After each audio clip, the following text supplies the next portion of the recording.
El día de hoy vamos a estudiar el capítulo 2 de Zacarías que hemos titulado Dios en medio de su pueblo. Ese era el mensaje de ánimo y de aliento que quería entregar el Señor a este remanente. Y el aliento va a estar reflejado en dos visiones. La del capítulo 2 refleja la tercera visión. Recordemos que el capítulo 1 tiene las dos primeras visiones que recibió el profeta de Zacarías, que fueron, por supuesto, visiones de aliento para el pueblo. Y el Señor va a seguir hablando a su pueblo a través del profeta por otras visiones. En total vamos a revisar 8 visiones y el día de hoy vamos a revisar la tercera visión que está en el capítulo 2 y la cuarta visión que está en el capítulo 3.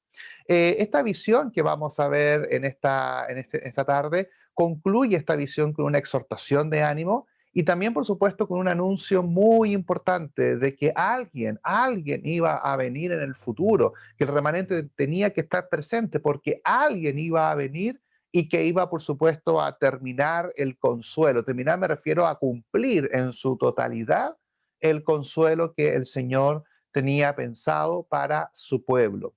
Esta tercera visión que vamos a estudiar hoy día, que recibe el profeta, se le conoce como la visión del varón con cordel de medir. Es así de sencillo, es así como se conoce. Quizás si ven en sus Biblias van a tener algún subtítulo similar, que es un varón que tiene un cordel y que este cordel es para medir. Y el objetivo de esta misión, de esta visión, mejor dicho, era consolar y asegurarle al pueblo de que el Señor iba a estar presente durante todo el tiempo que ellos así quisiesen, aceptando, por supuesto, su voluntad. Dice las Escrituras, alcé después mis ojos y miré, y he aquí un varón que tenía en su mano un cordel de medir. Y le dije, ¿a dónde vas? Y él me respondió, a medir a Jerusalén, para ver cuánta es su anchura y cuánta su longitud. Y aquí salía aquel ángel que hablaba conmigo, y otro ángel le salió al encuentro y le dijo, corre, habla a este joven diciendo, sin muros será habitada Jerusalén, a causa de la multitud de hombres y de ganado en medio de ella. Yo seré para ella, dice Jehová, muro de fuego en derredor, y para gloria estaré en medio de ella. Si leemos esta visión sin contexto es difícil de entender, pero si nos situamos a la Jerusalén del año 530 antes de Cristo, era una ciudad que tenía sus muros a medio terminar, en donde el pueblo era pequeño comparado como por ejemplo lo fue el reino de Judá 70 años antes o cuando el reino de Israel era uno solo antes que se dividiera. Por lo tanto, efectivamente es una profecía de mucho aliento en donde Zacarías en el versículo 1 ve a un varón que traía un cordel de medir, porque el objetivo de medir, como dice el versículo 2, para medir lo que es tanto la anchura o la longitud de Jerusalén, era para ver cuánta gente entra en ese lugar, cuánta gente puede vivir dentro de esta ciudad. Para los judíos ellos se sentían tan poca cosa que en realidad sentían que podían vivir en un pueblo donde fuese, no necesitaban una ciudad. Pero el Señor tenía algo más en mente. Por lo tanto, el Señor quiere medir Jerusalén antes de que el pueblo estuviese edificando nuevamente su vida en esa ciudad. De forma poética, el muro de Jerusalén o los muros se mediría para calcular cuántos podrían vivir dentro de la ciudad. Pero lo que sucede a la mitad de la visión, que le da un poco el dramatismo, que en el versículo 3 dice que salió otro ángel al encuentro a detener a este primer ángel que vemos en la visión, o a este varón, que en el versículo 3 se le identifica como ángel, ¿no? Este varón era un ángel. Pero ahora aparece otro ángel o otro varón que lo va a detener, que lo sale al encuentro. Y en el versículo 4 le dice, corre, habla diciendo que Jerusalén va a ser habitada, dice, sin muros. Es decir, los muros que él estaba midiendo no alcanzaría para la multitud de personas que estuviesen viviendo en ese lugar. Sin duda sabemos que si miramos hoy en el siglo XXI a Jerusalén, no tiene ningún sentido con lo que estamos leyendo acá, sino que sabemos por todo el contexto que hemos venido estudiando ya en el capítulo anterior, que es una promesa futura, es una promesa que el Señor está pensando ya no solamente en la parte física del pueblo, que es el aliento que el Señor les va a dar en ese momento, a esa generación, sino que también está pensando en una generación futura, en donde no iba a ser necesario los muros. Además, el versículo 5, si alguno de nosotros quiere remarcar algún versículo de esta visión, el versículo 5 es un versículo maravilloso, porque el Señor no necesita muros. Dice, yo seré para ella, dice Jehová, muro de fuego en derredor, y para gloria estaré en medio de ella. El Señor no necesitaba murallas, la verdad. La visión de alguna forma pierde sentido. El pueblo quizás estaba preocupado de las mediciones, pero para el Señor esto pierde sentido, porque el Señor no protege con murallas físicas, el Señor protege, como dice el verso, con el fuego, con su fuego, nos protege a su pueblo. Y la gloria está en medio de nosotros. Los muros de una gran ciudad, por eso entendemos el concepto de los muros, dan tranquilidad de invasiones. El fuego del Señor sería sus muros y su gloria los cubriría.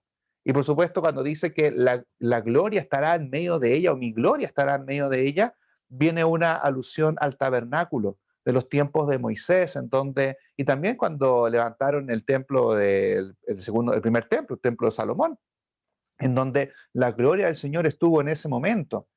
Sin duda, para los judíos de esa época, esto era un mensaje muy alentador, porque ellos estaban iniciando un proyecto que era difícil, un proyecto que era incierto, que dependía de factores externos, de que Darío tuviese el deseo de ayudar, de que la gente de que ya estaba, porque Jerusalén fue deshabitada, pero fue habitada nuevamente por otras personas. Entonces, Zorobabel, que está liderando todo esto, Josué, que es el sumo sacerdote, se encuentran en una misión muy incierta y el Señor les da ánimo, les dice, yo voy a hacer para ustedes fuego en derredor y mi gloria va a estar en medio de ustedes. Y yo creo que muchos de nosotros nos hemos encontrado con similar situación, en donde queremos emprender un proyecto, en donde queremos emprender un nuevo momento para nuestra familia, para la iglesia, en nuestros trabajos, en nuestra vida cotidiana, y no sabemos muy bien cómo nos va a ir porque el resultado sentimos que depende de variantes externas, de lo que sucede en nuestro derredor.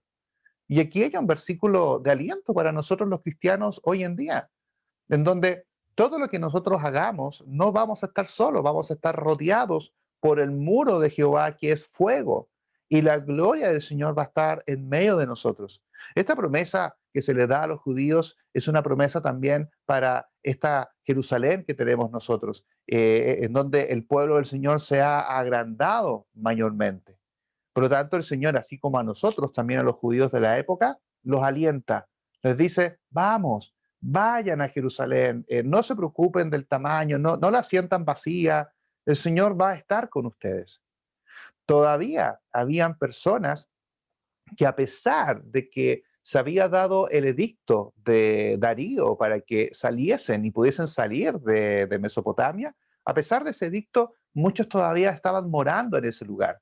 Y por supuesto estaban morando con todas sus costumbres, con todos sus dioses, con toda la vida quizás propia que tenía esta nación alejada de Dios. Por eso el Señor les da ahora un mensaje, saliendo un poco de la visión, directamente a aquellos que todavía estaban morando en Babilonia, que aún no salían de ahí. Les dice el Señor, hey, hey, les dice, huid de la tierra del norte, dice Jehová, pues por los cuatro vientos de los cielos os esparcí, dice Jehová. Oh Sión, la que moras con la hija de Babilonia, escápate, porque así ha dicho Jehová de los ejércitos, tras la gloria me enviará él a las naciones que os despojaron, porque el que os toca, toca a la niña de su ojo. Porque he aquí, yo alzo mi mano sobre ellos, y serán despojo a sus siervos, y sabréis que Jehová de los ejércitos me envió. Este versículo es bien peculiar, porque como les contaba al principio de esta lectura, que a pesar de que miles de personas habían regresado a Judá, en la tierra que los judíos habían sido deportados, muchos otros seguían viviendo en Babilonia. Por eso el Señor les dice, escápense, dice en el versículo 7, oh Sion, la que moras con la hija de Babilonia, escápate. Recordemos Sion, ¿no? Que es el monte que está en Jerusalén donde está el templo. Entonces es una forma poética de decirle a Jerusalén, le está diciendo al pueblo, salgan de ahí, salgan de la tierra del norte, dejen de morar en ese lugar, dejen de estar en ese sitio en donde no se vive la palabra del Señor. Y es por eso que vemos en el Nuevo Testamento que Babilonia se refleja como un símbolo de vivir en el pecado, de un momento o de una vida pecaminosa. Y el Señor también nos dice exactamente lo mismo a nosotros. Nos dice, escápate, escápate de tu Babilonia, escápate de ese lugar, vete de ahí y vete a morar al lugar que el Señor te tiene preparado. Y ese lugar que el Señor tiene preparado es un lugar que está protegido, es un lugar especial, en donde hay fuego de alrededor y la gloria del Señor está presente. Es el mismo llamado que nos hace a nosotros los cristianos. Y el verso 8 comienza a aparecer un personaje, si ustedes se percatan, ya no es solamente Zacarías en la lectura, sino que dice en el versículo 8 que tras la gloria, después que hablando de la gloria que vimos en el capítulo, en el versículo anterior, de esa gloria que el Señor iba a estar ahí presente, me enviará Él. Ah, vemos que Jehová está enviando a alguien. Y lo mismo aparece al final del versículo 9, que dice que el Señor, el Jehová de los ejércitos, me envió. Y no se refiere al profeta, a Zacarías en este caso. Veamos el versículo 8 leído de otra manera. Dice en el versículo 8, la versión PDT, el Señor Todopoderoso me envió. Lo coloca adelante, esta nueva persona que aparece aquí escrita. Dice que me envió me envió para que castigara a las naciones que robaron tus pertenencias. Me envió para traerte la gloria. Él dice, los que te hacen daño están lastimando lo que más quiero.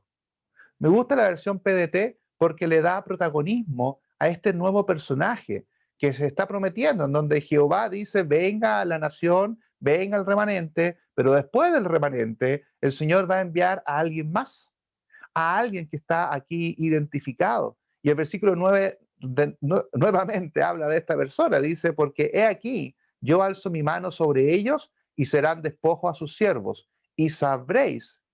Perdón, lo primero del versículo 9 es lo que va a ser este segundo personaje que está aquí mencionándose.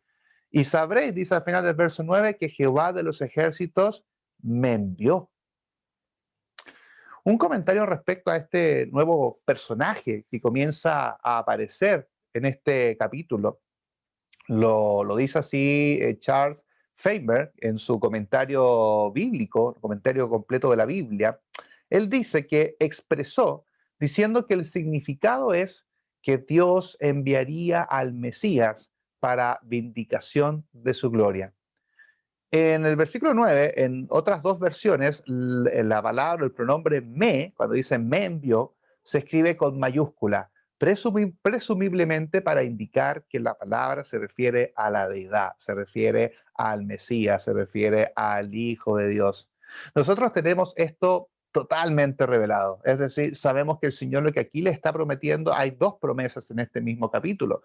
Una promesa es, vuelvan a Jerusalén, el remanente, el Señor va a estar con ustedes, pero también viene alguien distinto detrás, que el Señor va a ser enviado. ¿Por qué es enviado al Señor? Porque, como dice al final del verso 8, porque nadie puede tocar a la niña de su ojo. Es tan grande el amor que siente Jehová o Dios Padre por la humanidad que la ve como la niña de su ojo. Es una frase muy bonita, ¿no? La ve como niña de su ojo y junto con eso envía a su hijo, a su propio hijo, ¿verdad? Al Señor Jesús para morir por nosotros y efectivamente dar esa gloria por finalizada, que es la salvación que tenemos nosotros hoy en día. Esa frase es muy bonita, la frase que dice que toca a la niña de su ojo.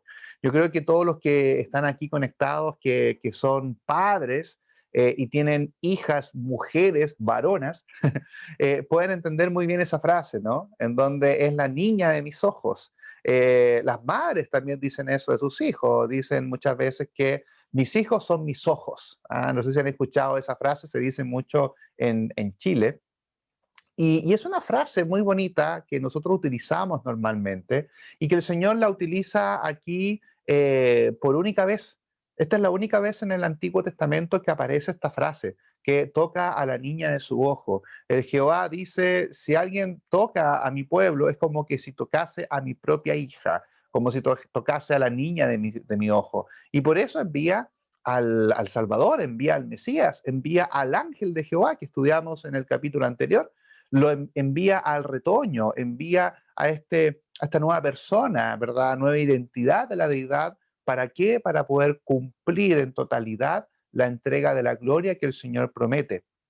Esta frase, como les contaba, la niña de su ojo, cuando nosotros vamos al diccionario Strong del hebreo, la palabra hebrea que se traduce como niña es babá, pero y que solo aparece esta vez en el Antiguo Testamento. Así que si quieres subrayar alguna palabra que no aparece nunca más en el Antiguo Testamento, es precisamente esta, porque es una palabra compuesta. La primera parte es niña de su, que se refiere, que es la palabra babá, que es desde el ámbito femenino y que solamente se activa la palabra cuando se junta con otra, que es la palabra su ojo, que es la palabra ayin, que en la Reina Valera se traduce como agradar, aspecto, estimar, faz, fuente, grato, gustar, satisfecho, vigilante, vista, entre muchas otras definiciones. Por lo tanto, la palabra sola no tiene significado si no se le agrega la palabra babá, que es niña de su. Y el Señor, al momento de expresar su amor con el pueblo, es como si el amor que tenía el Señor por el pueblo era tan grande que no quiso usar palabras que ellos conocían, sino que quiso usar una palabra nueva, porque no había palabra en ese momento que pudiese graficar el amor que sentía el Señor por su pueblo. Y esa palabra nueva que el Señor les dijo a ellos, a nosotros se nos dijo a través del nacimiento del Hijo de Dios. Es decir, ya no eran suficientes las palabras. Jehová ama y amó, por supuesto, tanto a su pueblo y nos ama hoy tanto a nosotros que decidió, más que una palabra nueva, decidió dar un nuevo pacto, decidió dar una nueva oportunidad en donde solamente el Hijo de Dios termina siendo la única forma que se demuestra verdaderamente el amor del Señor por el mundo. Y es lo que dice Juan 3:16, porque de tal manera amó Dios al mundo que dio a su Hijo unigénito. Ahí se grafica muy bien este concepto que ya no se puede, ya no es solo palabras. El Señor necesitaba hacer una acción para mostrar su verdadero amor. Entonces, ante esa invitación vienen las palabras que venimos conversando. Sal de la Babilonia, vuelve a la ciudad, porque hay un amor tan grande que el Señor está listo y que el Señor preparó, porque usted y yo somos la niña de su ojo, somos su mayor tesoro, somos lo más preciado para Él. Y es así como el capítulo finaliza directamente con la promesa del Mesías, que es tan maravilloso sentir que los judíos de esa época no entendían tan bien lo que se estaba diciendo, pero nosotros lo entendemos en claridad. Dice el verso 10, canta y alégrate, hija de Sión, porque he aquí vengo y moraré en medio de ti, ha dicho Jehová. Y se unirán muchas naciones de Jehová en aquel día, y me serán por pueblo, y moraré en medio de ti. Y entonces conocerás que Jehová de los ejércitos me ha enviado a ti. Y Jehová poseerá a Judá su heredad en la tierra santa, y escogerá aún a Jerusalén. Calle toda carne delante de Jehová, porque él se ha levantado de su santa morada. Dice el versículo 10, he aquí vengo, dice, y moraré en medio de ti, ha dicho Jehová. Y no es extraño pensar que se refiere a Jesús en el sentido de que lo que está detrás de la deidad es que tanto Jesús, el Hijo y el Padre uno son. Y en el versículo 11 habla de un día en específico. Dice, se unirán muchas naciones a Jehová en aquel día. ¿Y qué va a suceder en aquel día? Dice al final del versículo 11, que entonces conocerás que Jehová de los ejércitos me ha enviado a ti. ¿Cuándo es ese día? Vamos revisando un poco este tema. Aquel día se refiere a la venida mesiánica. Es algo que opino yo. Cada vez que leer en pantalla N de la es nota del autor. Es lo que yo pienso respecto al versículo. Les comparto mi reflexión. Porque el versículo al final, cuando dice, entonces conocerás que Jehová me ha enviado, es lo que mismo Jesús dice en Juan 17:25. Padre justo, el mundo no te ha conocido, pero yo te he conocido. Y estos, refiriéndose a sus apóstoles o a sus seguidores, han conocido que tú me enviaste. Y de eso se trata el Evangelio escrito por Juan, de comprender de que Jesús es el verbo que fue enviado, que vino a cumplir, que el verbo es Dios, que Jehová y Jesús uno son. Ese es el objetivo del Evangelio de Juan. Por lo tanto, cuando tomamos estas frases de Jesús, entendemos que cuando conocieron de que Jesús estaba siendo enviado por el Padre, cuando Jesús dice yo y el Padre uno somos, ese es el aquel día que dice el versículo 11. Además que dice al principio del 11 que se unirán muchas naciones. Es decir, ya no es, por eso que, perdón, vuelvo y digo, por eso al principio del capítulo leímos de que medir los muros no tenía mucho sentido, porque el Señor tenía algo distinto pensado para el pueblo, donde iban a morar muchos, y no solamente el pueblo, iba a morar también otras naciones. Y aquí tenemos e iniciamos en el libro de Zacarías una ruta que es el llamado de los gentiles, que lo vamos a ver mucho en el capítulo, en donde son muchas naciones de muchos lugares. Lo vimos también en el capítulo 1, que el Señor ya está prometiendo un pacto distinto, en donde muchos se iban a acercar. Y el Señor lo iba a hacer a través de Judá, a través de su heredad, como dice el versículo 12. Dice al final del 12, y escogerá a una Jerusalén. Ahora se refiere a una Jerusalén es a pesar de todo lo que han hecho, a pesar de todo lo que ha pasado, Jehová va a poseer a Judá y a través de ellos va a cumplir, ¿verdad? A través de esta tierra donde estaba la presencia del Señor, el Señor iba a cumplir todo su misterio, ¿verdad? Y el misterio iba a ser también revelado. Dice el versículo 13 que callen todos delante de Jehová. El concepto de callar en este contexto quiere decir ser sumisos y ver las obras del Señor con temor y asombro. A eso se refiere que se calle toda carne delante de Jehová, porque Él se levantó, Él va a hacer algo, así que estemos atentos. Y yo creo que fue el estado que vivió el pueblo de Israel 500 años. Estuvieron 500 años en silencio, de pie, en silencio, viendo cómo el Señor actuaba, cómo el Señor cumplía estas profecías, mejor digo, dichas a través de Zacarías. Este capítulo es completamente mesiánico. Para ir cerrando este capítulo 2, es muy mesiánico en su totalidad.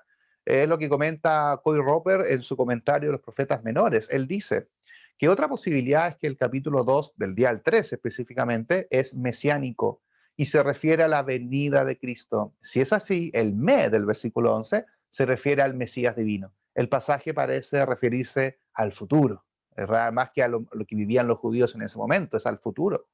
Si el pasaje es mesiánico, entonces es posible ver una serie de paralelismos entre sus anuncios y la vida y obra de Jesucristo. Así como citamos a Juan, donde él dijo una frase, entonces los paralelismos pueden ser muy, muy amplios. Si se acepta esta interpretación, el capítulo 2 anuncia un futuro brillante para Jerusalén. Primeramente la destrucción de Babilonia y en un futuro más lejano, la venida de un Mesías. Es un pasaje de aliento. Los judíos lo entendieron de una manera, desconocemos la forma en cómo ellos trataban de entender los pasajes mesiánicos.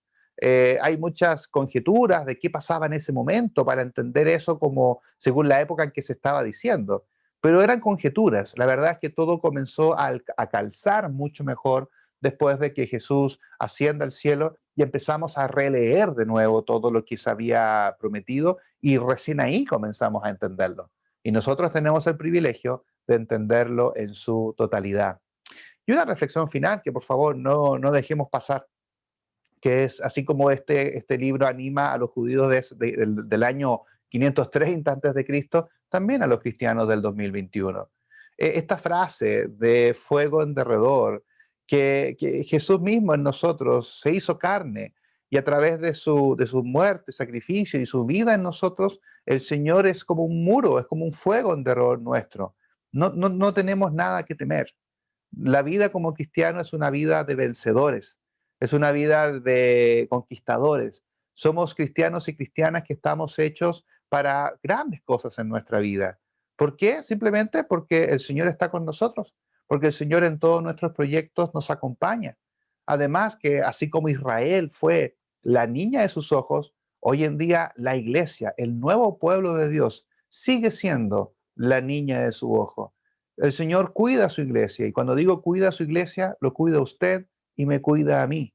El Señor tiene fuego alrededor nuestro y créame, nada va a hacer, nada va a sucedernos que el Señor así no quiera. El Señor está con nosotros 24/7 por el muro que ha creado alrededor nuestro. Y es una linda reflexión de ánimo, llamado a salir de Babilonia, llamado a vivir en estos muros del Señor y sentirnos tan queridos, porque según el Señor somos como la niña de su ojo.